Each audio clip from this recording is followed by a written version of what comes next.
Reasoning किस तरीके से करें, क्योंकि आप सभी एसएससी स्टेनो 2022 में रीजनिंग कर तो रहे हो, लेकिन किसी के 45 मार्क्स आ रहे हैं, किसी के 40 आ रहे हैं, किसी के 42 आ रहे हैं, किसी के 48 आ रहे हैं, पूरे में पूरे क्यों नहीं आ रहे हैं।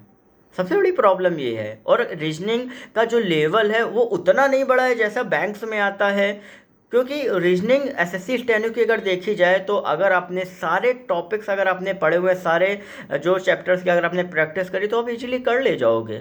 सिर्फ जो प्रॉब्लम्स जो आती है वो किस में आती है, स्टेटमेंट्स एंड कंक्लूजन्स में आपकी आती है।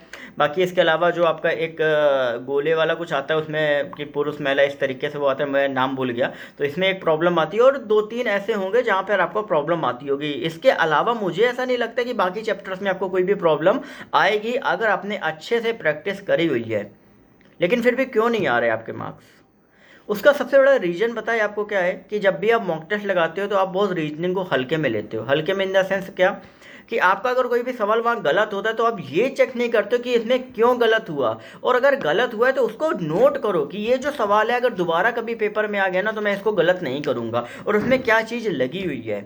जब आप ये सारी चीज़ें पॉइंट टू पॉइंट नोट करोगे ना तो एक छोटी छोटी एक चीज़ ध्यान रखना कि कभी भी कोई भी आपकी रैंक हो या आपके मार्क्स हो, आप 1 से लेके 35-40 तक तो बहुत आराम से ले आओगे, लेकिन 40 के ऊपर अगर आपको लाने हैं तो आपको बहुत मेहनत करनी है, जो आपको 1 से 40 तक नहीं करनी पड़ी तो उससे कहीं ज़्यादा आपको करनी पड़ती है। और यही रैंक में होता है। रैंक क्या होता है, आप सभी ने मार्क्स देखे हैं कि आप सभी देख रहे हो कि 145, 146, 47, 48, 50, 2020 में देखो ना 150 में इतने सारे कैंडिडेट्स थे कुछ कहने को नहीं, और 150 के ऊपर आप जितना जाते होगे एक एक नंबर कैंडिडेट्स उतना ज़्यादा कम होते होंगे। 158 के ऊपर आपने देखा था कि ओवरऑल 44 कैंडिडेट्स ही ओवरऑल आपके पास थे जनरल कैटेगरीज। तो आप खुद सोचो कि भैया कि कितने ऐसे कैंडिडेट्स हैं जो कहीं ना कहीं आपके धीरे धीरे जैसे मार्क्स ऊपर होते जाते हैं वो कम होते जाते हैं।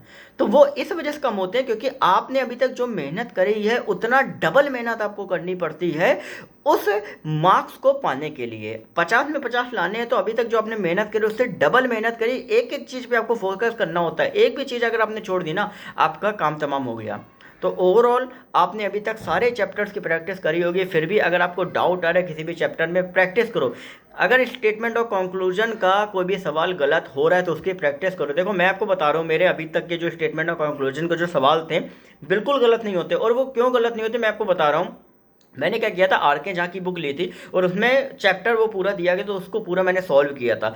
सॉल्व किया मैंने पूरा, और उसमें जो जो मेरे से गलत हुए मैंने उसको एक जगह नोट कर लिया, भाई क्या क्या चीज़ें अगर ये चीज़ आती है तो इसमें ये ऐसा है। कुछ ऐसे उसमें सवाल हैं जिसमें आपको ये क्लियर हो जाए कि अगर ऐसा ऐसा आ गया कि एक स्टेटमेंट आ गया तो इसमें आपका ये करना ही करना है, इसमें आ गया तो ये वो मैंने क्या किया नोट से पूरा प्रिपेयर कर लिया और फिर मैं मॉक टेस्ट लगाने लगा। और मॉक टेस्ट में जब मैं लगाने लगा तो मेरे सही होने लगा। अगर एक दो गलत भी हुए तो उनको मैंने नोट डाउन कर लिया, अच्छा ये में ये रूल लगता है, ओके ओके ठीक है। और फिर क्या करना है, पेपर के जाते टाइम मैं एक बार रिवाइज कर लेता हूँ। तो इस तरीके से मेरे कभी अभी तक गलत नहीं होते किसी भी एग्जाम में, जो जो एग्जाम मैंने दिए हुए हैं। तो जो भी आपके टॉपिक्स गलत हो रहे हैं तो पहले उन पे अच्छे से क्लोजली ऑब्जर्व करो भाई गलती कहाँ पे हो रही है, और उसकी जो बुक है जैसे मान लो रीजनिंग बुक है तो उसमें उस चैप्टर की अच्छे से प्रैक्टिस करो। उसके जो आपके एक्सरसाइज है उनको अच्छे से लगाओ। अगर आर के झा खत्म होगी तो दूसरी बुक ला के प्रैक्टिस करो। तो ऐसे 2 से 3 बुक ला के अगर आप उस टॉपिक की प्रैक्टिस करोगे आपके सारे डाउट्स क्लियर हो जाएंगे। बाकी मॉक टेस्ट में जो जो चीज़ आप गलत कर रहे हो तो उसको कहीं ना कहीं आप सभी को समझ में आ जाएगा।